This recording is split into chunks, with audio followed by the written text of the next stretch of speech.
ওখানে তো আমাদের টিম ভয়ে আসতে চাইছে না, মনে হচ্ছে বডিতে আর কোনো এনার্জি নেই, জল শেষ হয়ে গেছে।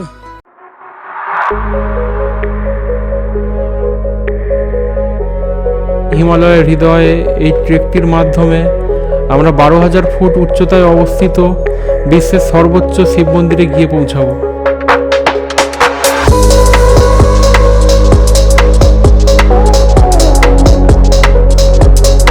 Welcome to the Tungnath trek, where the panoramic views of Himalaya will leave you speechless.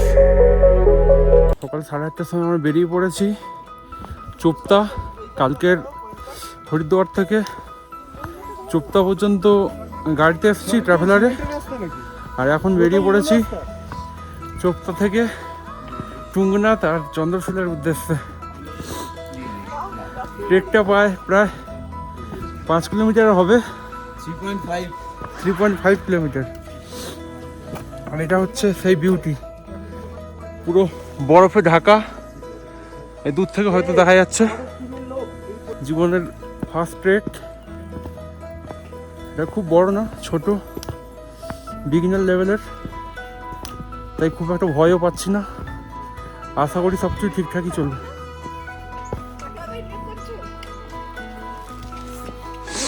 এই যে হচ্ছে প্রিয়াঙ্কা, এটা সুদীপ দা। রাস্তার দুপাশে ফুল ফুটে থাকা রোডোডেনড্রন এবং ওক গাছের সৌন্দর্য এক আলাদাই অনুভূতি সৃষ্টি করছে।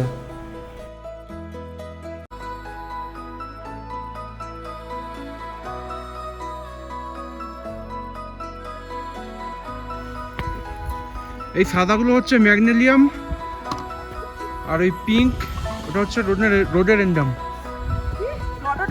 রোডোডেনড্রন আমি বলি রডের। এখানে খুব সুন্দর ভিউ দিচ্ছে, আর এই ধারে সূর্য উঠেছে।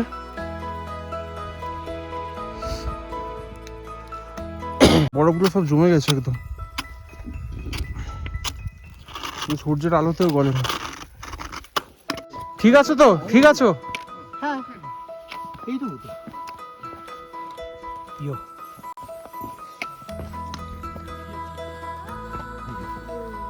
মানে হেডটা হচ্ছে গ্লেসিয়ারের চোখাম্বা দিয়ে এরকম ভাবে নাম গ্লেসিয়ারটা গিয়ে ওইখানে বেরো গোমুখ ওই দিকটা। এদিকে যতটা দেখছো পিকটা স্পেশালি হচ্ছে এইটা, এদিকে যেরকম দেখছো ওইদিকে ঘুরলে ওই দিকটাও এরকম ছড়ানো, মানে পুরো ব্যাপারটা এরকম বড় একটা।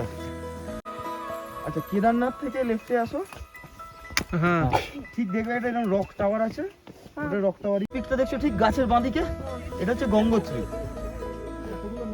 ওখানে এইটা গঙ্গোত্রী আছে। এই যে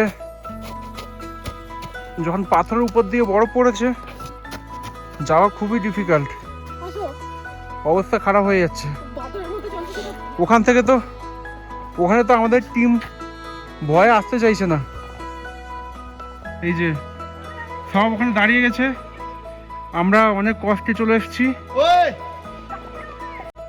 দারুণ ভিউ চারধারে, পুরো বরফ। এখান থেকে হেভি ভিউ দিচ্ছে এখান থেকে।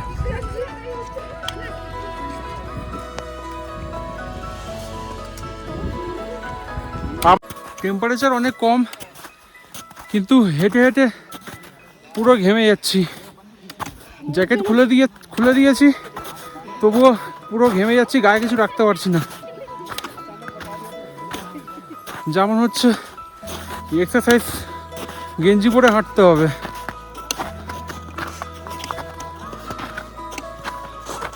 আর মনে হয় সামান্য কিছুটা বাকি আছে।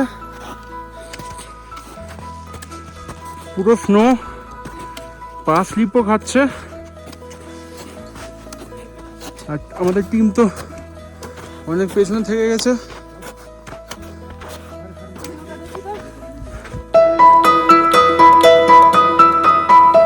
বাট ভিউ দেখেই মন ভুলে যাচ্ছে।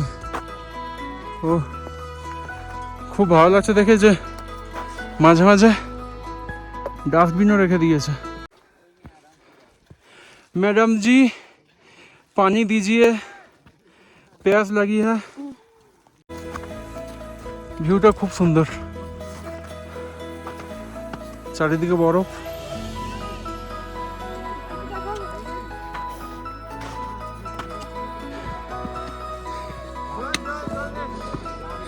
জল শেষ হয়ে গেছে, জল শেষ। এক বানর সুদীপদা ভালুকের মতো হামাগুড়ি দিয়ে দিয়ে অনেক আগে এগিয়ে গেছে, গিয়ে সেখানে কেলিয়ে পড়েছে। এখন বলে জল নিয়ে আয়। বরফ গলিয়ে জল খা।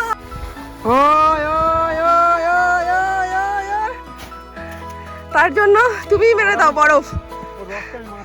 মারো মারো।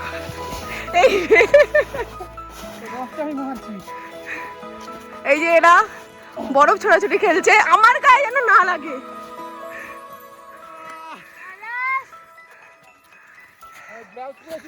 এদের প্রচুর ফুর্তি মনে। এদিকে স্লিপ কেটে পড়ে যাচ্ছে, তাও বরফ খেলা ছাড়বে না। অনেকে এখানে মাইক্রো স্পাইক পড়েছে, কিন্তু মাইক্রো স্পাইক পড়েও স্লিপ খাচ্ছে। অলমোস্ট পৌঁছে গেছি।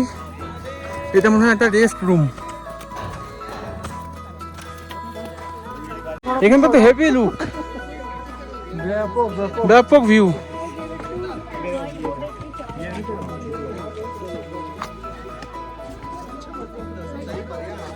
সুন্দর ভিউ এখান থেকে, হেভি সুন্দর লাগছে এখানে, তাই না?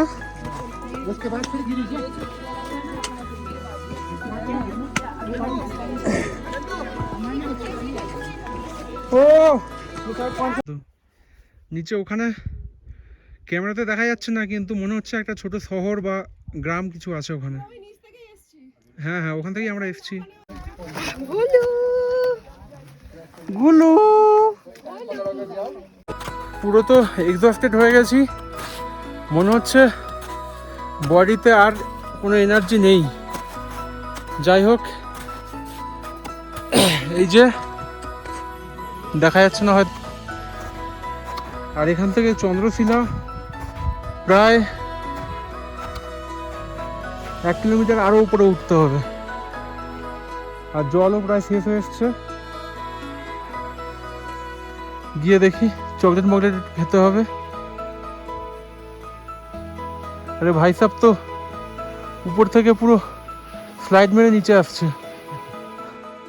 बहुत अच्छा। ऊपर से आ रहे हो क्या? फुल ट्रॉली लेके आ रहा हूँ। আর নিচে বলেছিল যে উপরে জল টল সব কিছু পাওয়া যাবে, হোমস্টে আছে, খাওয়ার জায়গা আছে, কিন্তু এখন মনে হচ্ছে জল ফল কিছু পাবো না। এত কষ্ট করে এসে দেখছি মন্দিরের রাস্তা ক্লোজ। কোন পাশ দিয়ে যাবো বুঝতে পারছি না, রাস্তা ক্লোজ।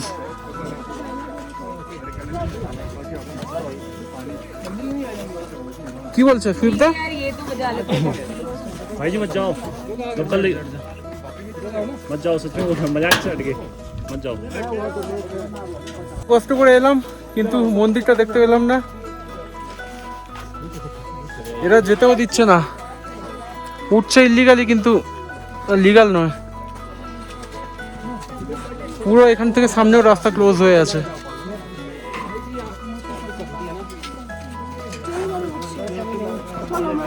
এই যে টুঙ্গনাথ মন্দির, এরপরে আর যেতে পারছি না সামনে এখানে, কারণ গেট বন্ধ আছে। এখান থেকেই বলে নি হর হর মহাদেব, হর হর মহাদেব।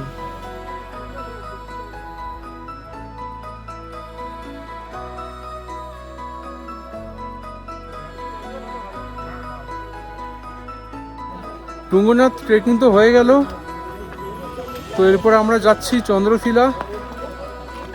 এখান থেকে প্রায় 1 কিলোমিটার উপরে। আমাদের অ্যাকচুয়ালি বেরোতে অনেক দেরি হয়ে গেছিলো, তো বরফ বলতে আরম্ভ হয়েছে। আর উপরে চন্দ্রশিলাতে উপরে ফগি ওয়েদার হয়ে গেছে, তাই কোনো ডিসাইড করলাম যে চন্দ্রশিলা যাচ্ছি না।